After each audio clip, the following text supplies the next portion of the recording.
Hey everyone, this is Paridhi. In today's video, we are going to discuss a chapter of 7th standard, that is Great Scientists, Part 1. Let's begin. सबसे पहले एक अच्छी saying लिखी गई है, Great scientists are persevering and never deterred by difficulties. Great scientists वो होते हैं जो कंटिन्यू अपने काम करते जाते हैं, न्यू थिंग्स फाइंड करते जाते हैं और जो उनका काम होता है वो continuously without breaking their chain, वो कंटिन्यू अपना वर्क, अपना एफर्ट्स लेते जाते हैं और उनके सामने कोई भी डिफ़िकल्टी आती है तो वो उससे कभी भी घबराते नहीं हैं. So with this great saying let us start today's story which is about Michael Faraday और उनकी लाइफ में वो किस तरह से प्रॉब्लम्स को फेस करते हुए आगे बढ़े हैं, ये हम इस चैप्टर में देखेंगे. Michael Faraday is regarded as one of the most distinguished scientists and inventors of modern time, and his work on electricity is still a subject of study in the form of Faraday's law. Michael Faraday बहुत ही अच्छे और बहुत ही distinguished scientist माने जाते हैं और वो inventor of modern times, आधुनिक काल के वो inventor means क्या होता है, जो नई चीज़ें invent करता है, नई चीज़ें बनाता है, जिस चीज़ की खोज करता है, डिस्कवरी करता है, दैट इज़ इन्वेंटर. सो वो मॉडर्न टाइम्स के इन्वेंटर भी कहे गए हैं और उनका जो वर्क है वो आज भी फैराडेज लॉज की तरह रीड किया जाता है. But few know his inspirational life story which is all about courage and fighting against the odds. लेकिन बहुत ही कम लोग ये चीज़ जानते हैं कि उनकी लाइफ है, जो लाइफ थी उनकी, वो पूरी तरह इंस्पिरेशनल स्टोरी है जिसमें उनको हमें करेज सीखने को मिलता है और एट द सेम टाइम उन्होंने किस तरह से अपने अगेंस्ट, अपने और चीज़ों को, और मीन्स आप कह सकते हैं कि जो आपके अगेंस्ट होते हैं, जो पीपल या सर्कमस्टांसेस जो आपके साथ नहीं होते, आपसे डिफरेंट होते हैं, तो किस तरह से उन्होंने उन ऑड्स, उन सिचुएशन, उन सर्कमस्टांसेस से भी फाइट किया. Michael Faraday was born into a party-stricken family in a dirty London suburb. Party stricken family, that means बहुत ही पुअर फैमिली में उनका बर्थ हुआ था और उनकी फैमिली कहाँ रहती थी या वे कहाँ रहते थे, डर्टी लंदन सबर्ब. सबर्ब का मतलब होता है कि ऐसा एरिया जो टाउन के बाहर की साइड होता है, तो वो वहीं पर रहते थे. He suffered from a speech defect as a child. जब वो चाइल्ड थे तब उनको एक प्रॉब्लम थी, बोलने में उनको प्रॉब्लम थी. वो प्रॉब्लम क्या थी? He would pronounce rabbit as wabbit, that means र को वो बोलते थे. He could not even say his own name and would call himself Faraday. और वो अपना नाम भी नहीं बोल पाते थे, वो Faraday की जगह क्या बोलते थे, Faraday. Other children laughed at him and teachers did not help him either. दूसरे बच्चे उन पे हंसते थे और टीचर्स भी उनकी हेल्प नहीं करती थी. So your first question comes over here.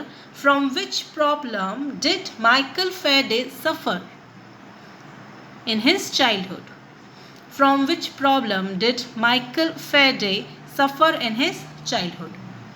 When he was 12, his mother was forced to take him out of school, thus putting an end to his formal education. और जब वो 12 साल के थे, 12 ईयर्स के थे, तब उनकी मदर को स्कूल की तरफ से फोर्स हुआ कि आप अपने बेटे को स्कूल से निकाल लीजिए और इस कारण से उनकी जो फॉर्मल एजुकेशन थी वो एंड हो गई, दैट मीन्स ख़त्म हो गई. At 13, however, he started working with a book binder. 13 की एज में उन्होंने बुक बाइंडर के साथ काम करना स्टार्ट किया. बुक बाइंडर मीन्स आप कह सकते हैं ऐसा पर्सन जो बुक्स को बाइंड करता है. देखिए, बुक के पेजेस, पहले पेजेस होते हैं, फिर उन पेजेस को एक साथ बाइंड किया जाता है, तब आपके सामने बुक आती है. तो वो बुक बाइंडर के वहाँ काम करते थे. तो वो क्या करते थे, binding hundreds of book during the day. वो दिन के टाइम पे कई सारी बुक्स बाइंड करते थे and staying up all night to read them. और रात के टाइम पे वो उन बुक्स को रीड करते थे. रीडिंग दस बिकेम हिज ऑब्सेशन. रीडिंग उनका ऑब्सेशन बन गया था. ऑब्सेशन मीन्स आप कह सकते हैं ऐसी चीज़ जो आप कंटिन्यूसली कर रहे हैं, तो वो उनका ऑब्सेशन बन गया था रीडिंग, क्योंकि डेली रात को वो रीड करते थे, तो वो पूरी तरह बुक से ही घिरे रहते थे.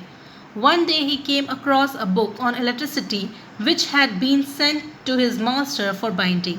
एक दिन उनके सामने इलेक्ट्रिसिटी की एक बुक आई और उस बुक को उनके मास्टर को बाइंड करने के लिए दिया गया था. He started reading it and was completely hooked. उन्होंने उस बुक को रीड करना स्टार्ट किया और वो पूरी तरह उसके एडिक्टेड हो गए. एडिक्टेड यहाँ पर नेगेटिव सेंस में मत जाइए. एडिक्टेड का यहाँ पे मतलब है उसकी तरफ पूरी तरह से आप कह सकते हैं अट्रैक्ट हो गए.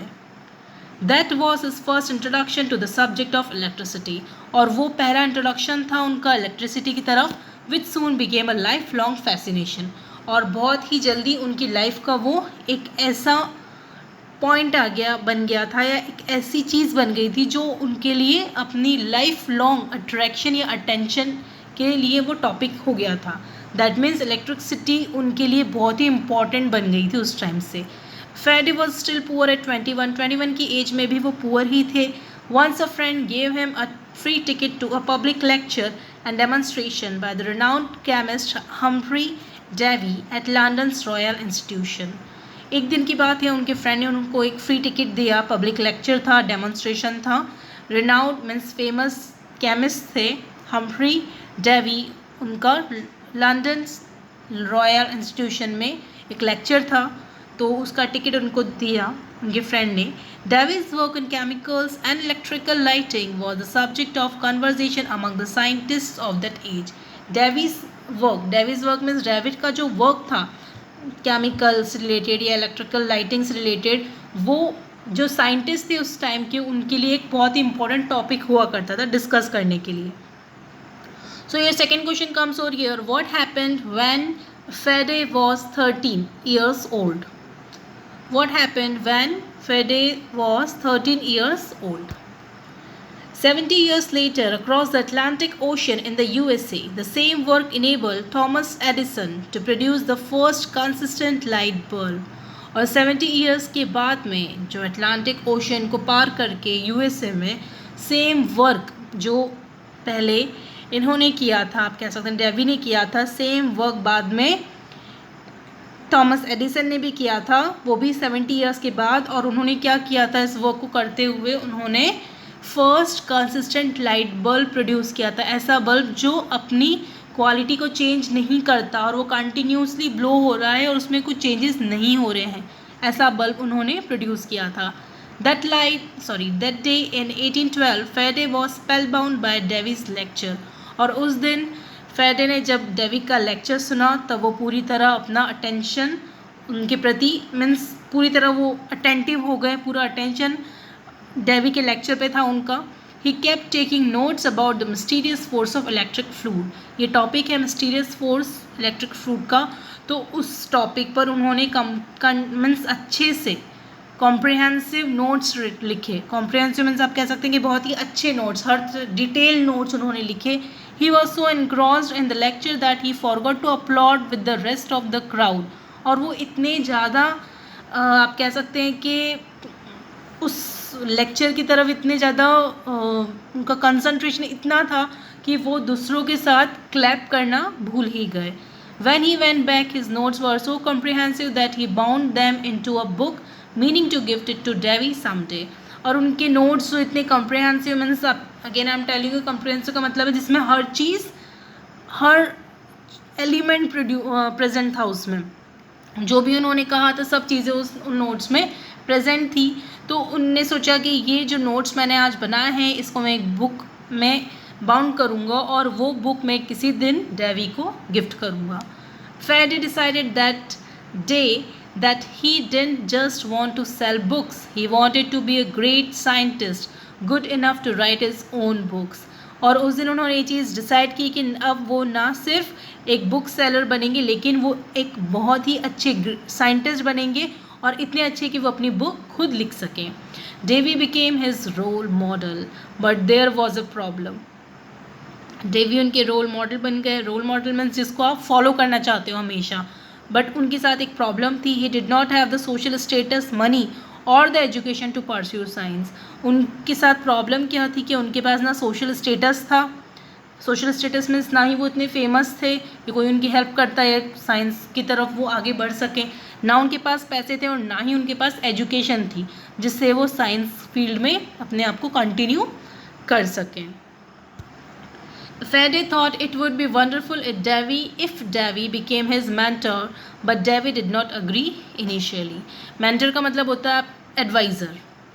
तो Faraday ने सोचा कि अगर डेवी मेरे मेंटर बन जाते हैं, मेरे एडवाइज़र बन जाते हैं तो बहुत अच्छा होगा, लेकिन डेवी ने स्टार्टिंग में उनको मना कर दिया। Faraday was not dejected, Faraday उस टाइम डिप्रेस्ड, निराश, सैड नहीं हुए. ही जस्ट केप्ट ट्राइंग. उन्होंने ही जस्ट केप्ट ऑन ट्राइंग. उन्होंने keep on trying, that means try, वो करते रहे. Destiny had a strange plan in store for him. लेकिन जो किस्मत थी उसको कुछ और ही, उनके दिमाग में कुछ और ही प्लान से किस्मत means you all know destiny, right. हमारी जो किस्मत होती है, हमारा जो लक होता है, राइट. तो उसमें कुछ डिफरेंट प्लान थे, कुछ स्ट्रेंज प्लान्स थे उनके लिए. अ फ्यू ईयर्स लेटर, कुछ सालों के बाद, a chemical explosion happen inside Davy's lab and he was temporarily blinded. और एक केमिकल एक्सप्लोजन हो, एक्सप्लोजन मीन्स अगेन, जब भी कोई आप सपोज करो आप फायर क्रैकर्स बर्स्ट आउट करते हो ना, तो जैसे ही वो बर्स्ट होता है तो एक एक्सप्लोजन होता है, राइट. तो उसी तरह का एक्सप्लोजन हुआ. ये तो बहुत छोटा एक्सप्लोजन कह रही हूँ मैं, ओके. तो केमिकल एक्सप्लोजन कुछ इस तरह से हुआ जो डेवी को टेम्पररीली, दैट मीन्स थोड़े टाइम के लिए वो ब्लाइंड हो गए. He now needed an assistant with an excellent memory to help him. अब उनको एक एक्सीलेंट मेमोरी वाले असिस्टेंट की ज़रूरत थी जो उनकी हेल्प कर सके. He was reminded of Faraday and decided to hire him as his secretary.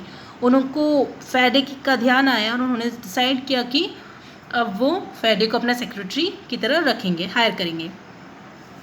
Davy never believed Faraday could do anything in the field of science, going by social status and education. Davy को ये चीज़ का कभी भरोसा नहीं था कि Faraday कुछ अच्छा कर सकते हैं, कुछ भी कर सकते हैं साइंस के फील्ड में, क्योंकि ना उनके पास सोशल स्टेटस था, ना ही उनको एजुकेशन थी उनके पास.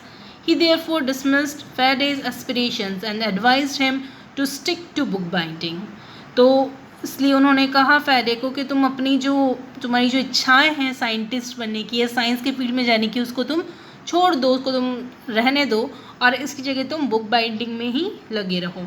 But Faraday was relentless. लेकिन फैराडे जो था वो कैसे थे, वो इनफ्लेक्सिबल. इनफ्लेक्सिबल मीन्स वो डिटरमाइंड थे, वो अपनी प्रॉब्लम्स के कारण हारने वाले नहीं थे, वो फर्म थे. He worked hard he worked day and night and learned as much as he could about Davy's experiments. और उन्हें दिन रात मेहनत की, दिन रात काम किया और जितना वो सीख सकते थे डेवी के एक्सपेरिमेंट के बारे में उतना वो सीखते थे. Soon Faraday became indispensable to Davy and was promoted to his lab assistant. बहुत ही जल्दी फैराडे ने एक अच्छी पोजीशन हासिल कर ली थी. वो थी कि वो डेवी के लिए बहुत ही ज़रूरी आदमी, मीन्स बहुत ही ज़रूरी पर्सन, इम्पॉर्टेंट पर्सन या नेसेसरी पर्सन बन गए थे. और उनको डेवी ने क्या किया था, लैब असिस्टेंट की पोस्ट पर प्रमोट किया था. This was his first step towards a scientific career. और साइंटिफिक करियर की तरफ उनका फर्स्ट स्टेप था. दो much of his job now was cleaning labs, at least he got to see some of Davy's leading experiments. जबकि अभी उनका जो काम था वो सिर्फ लैब को क्लीन करने का था, लेकिन उसके साथ ही उनको डेवी जो एक्सपेरिमेंट्स करता था वो देखने का भी चांस मिलता था. Even then Davy did not have much hope for Faraday. फिर भी उनको ऐसा लगता था कि ज़्यादा कुछ नहीं कर पाएगा आगे, Faraday कुछ ज़्यादा आगे नहीं कर पाएंगे. Then Faraday got another chance to prove himself. फिर उनको एक चांस मिला. One day Davy tried to recreate a famous electromagnetism experiment with a fellow chemist, William Wollaston, exploring why when an electric current is applied to a wire, it causes that wire to behave like a magnet. तो एक दिन की बात है जब Davy try कर रहे थे इलेक्ट्रोमैग्नेटिज्म एक्सपेरिमेंट है जिसमें इलेक्ट्रिसिटी और मैग्नेट दोनों का वर्क होता है. तो वो अपने फ्रेंड के साथ, अपने फेलो मेट के साथ डिस्कस कर रहे थे उसके बारे में. और उसके साथ वो सोच रहे थे कि मीन्स वो क्या चाहते थे, वो एक्सप्लोर करना. एक्सप्लोर मीन्स सबके सामने ये कारण लाना चाहते थे कि क्यों इलेक्ट्रिसिटी जब वायर में जाती है तो वो मैग्नेट की तरह काम क्यों करती है. तो इसका वो कारण जानना चाहते थे. Obviously the forces were connected but nobody has figured out how to make it happen continuously. तो आंसर ये था क्योंकि फोर्सेस जो थे, दोनों फोर्सेस एक दूसरे से कनेक्ट थे, लेकिन उस चीज़ को कंटिन्यू कैसे करे वो कोई नहीं समझ पा रहा था. Davy believed that if he could find out why it happened and controlled it, there could be many practical applications of the force. उन्होंने कहा कि डेवी को ऐसा लगता था अगर उनको ये कारण पता चल गया और उनका पूरी तरह से कंट्रोल हो गया तो कई सारी ऐसी एप्लीकेशंस है, एप्लीकेशन इन द सेंस कई सारी ऐसी मशीन्स या आप कह सकते हैं जिसको आप अप्लाई करते हो, ऐसी चीज़ें हैं फोर्स की जो बहुत ही हेल्पफुल रहेंगी इन चीज़ों से, उनको बहुत हेल्प मिलेगी. But he was unable to figure it out and was frustrated. और वो नहीं मिल रहा था उनको कोई आंसर, कोई फिगर आउट नहीं कर पा रहे थे, वो उस चीज़ का सोल्यूशन नहीं फाइंड कर पा रहे थे और इसलिए बहुत ज़्यादा फ्रस्ट्रेटेड थे, परेशान हो गए. He then teased Faraday, asking him to try his hand at it after he was done cleaning the lab. और उन्होंने उसके बाद फैडे का मजाक उड़ाते हुए कहा कि तुम आओ ना, तुम ट्राई करो इस पर, अपना काम निपटा लो पहले क्लीन करने का, उसके बाद तुम खुद ट्राई करो. Within a few days Faraday solve the problem. और कुछ दिनों में फैडे ने प्रॉब्लम सॉल्व कर दी. In fact, he went further and the result was first induction motor which converted electrical current into continuous mechanical motion. और यहाँ तक कि उनका जो मीन्स वो और ज़्यादा आगे बढ़ गए, आगे चलते गए वो अपने इस खोज में, इस जो भी उनको सर्च करना था उस प्रॉब्लम का सोल्यूशन में वो आगे बढ़ते गए. और रिज़ल्ट था कि उन्होंने फर्स्ट इंडक्शन मोटर फॉर्म की बनाई जो क्या करती थी, कन्वर्ट करती थी इलेक्ट्रिकल करंट को मैकेनिकल मोशन को कंटिन्यू रखने में. जैसे अभी तक प्रॉब्लम क्या आ रही थी कि पार हो रहा था, कनेक्ट हो रहा था, लेकिन वो कंटिन्यू नहीं चल रहा था, और इनके कारण इंडक्शन मोटर के कारण वो कंटिन्यू चलने लग गया. The induction motor spurred a revolution. और इंडक्शन मोटर के कारण एक रिवोल्यूशन आ गया. रेवोल्यूशन मीन्स होता है, आप कह सकते हैं कि कोई एक कंप्लीट चेंज हो गया, सडन चेंज आ गया, हर चीज़ में क्रांति हो गई. और स्पोर्ट का मतलब होता है कोई चीज़ को आप इनकरेज करते हो किसी एक्टिविटी के लिए. तो मीन्स जब इंडक्शन मोटर आया तब एकदम सब में क्या हो गया, चेंज आ गया हर चीज़ में.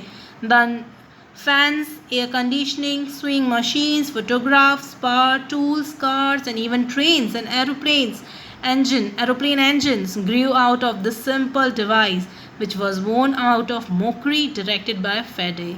और जो भी चीज़, फ़ैन, एसीज, मशीन्स, सारी मशीन्स जो भी थी, यहाँ तक कि ट्रेन, एरोप्लेन इंजन्स, तो इन सब में भी ये वाली डिवाइस यूज़ होने लगी जो सिर्फ एक तरीके से आप कह सकते हैं कि मोकरी मीन्स किसी का मजाक उड़ाने के लिए.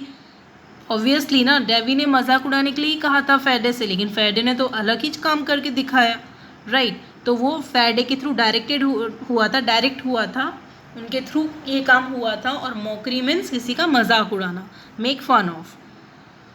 Faraday became a celebrity scientist overnight. और एक ही रात में जब उन्होंने इतना महान काम कर दिया, इतना ग्रेट काम कर दिया, तो वो एक बहुत ही अच्छे सेलिब्रिटी साइंटिस्ट बन गए.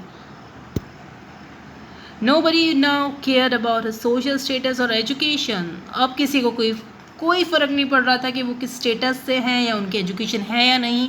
This young man had just created a revolution. इस young man ने just एक revolution ला दिया था, सबकी सोच में चेंज ला दिया था. One would think as a teacher Davy was happy at his pupil's achievement. किसी को ऐसा लगेगा कि हो सकता है जो टीचर है डेवी वो बहुत हैप्पी होंगे उसके स्टूडेंट, प्यूपल में स्टूडेंट की अचीवमेंट पे. But in reality he was jealous. लेकिन सच में तो वो जल रहे थे, जेलस था उनके मन में.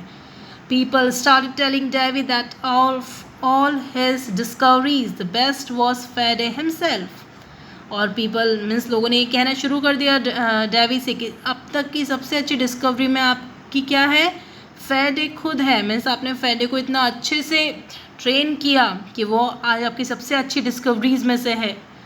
This made him even more jealous. और इस कारण से तो वो उनके मन में और ज़्यादा जेलसी पैदा हुई, बहुत ज़्यादा जेलस होने लगे वो. An angry Davy gave Faraday an impossible task to keep him out of his way. और जब वो बहुत ज़्यादा गुस्सा थे तो उन्होंने फैराडे को एक ऐसा टास्क दिया जिसके कारण जो इम्पॉसिबल था और जिसके कारण फैराडे उनसे थोड़ा दूर रहते. He handed him a piece of Bavarian glass which was used in the lenses in telescopes and microscopes. उन्होंने क्या किया, उन्होंने उसको एक Bavarian ग्लास जो टेलीस्कोप और माइक्रोस्कोप की लेंसेज में यूज़ होता है, वो जो ग्लास होता है, तो उस ग्लास को दिया और क्या कहा, asked him to reverse engineer it. उनको कहा कि ये जो काम स्ट्रेट करता है इसको रिवर्स करके बताओ, और रिवर्स करो और उसको कुछ बेनिफिट बताओ उस चीज़ का. Bavarian glass was manufactured by a secret complicated process, जो वो ग्लास था वो मैन्युफैक्चर किया था बहुत ही सीक्रेट वे में, और एक कॉम्प्लिकेटेड मीन्स बहुत ही डिफ़िकल्ट प्रोसेस से वो बना गया था. And Davy knew that with the equipment available in the lab Faraday would never be able to accomplish the task. और डेवी को बात पता थी कि जो भी इक्विपमेंट, जो भी टूल्स हैं वहाँ पे अवेलेबल लैब में, तो उन सब से तो ये काम हो नहीं सकता. This piece of glass become a significant thing in his life. और ये जो पीस ऑफ ग्लास, ये जो कांच का ग्लास का एक टुकड़ा था, लेंस की ग्लास का टुकड़ा था, वो उनके लिए बहुत ही इंपॉर्टेंट चीज़ बन गई थी उनकी लाइफ में. So your last question comes over here. what were Davy's views about Faraday? Davy के क्या व्यू थे, क्या सोचते थे वो फैराडे के बारे में? You have to write in your own words, अपने वर्ड्स में लिखेंगे. What were Davy's views about Faraday? So today's the video comes to an end over here. In the next video we are going to continue the story. Okay then, take care, stay safe.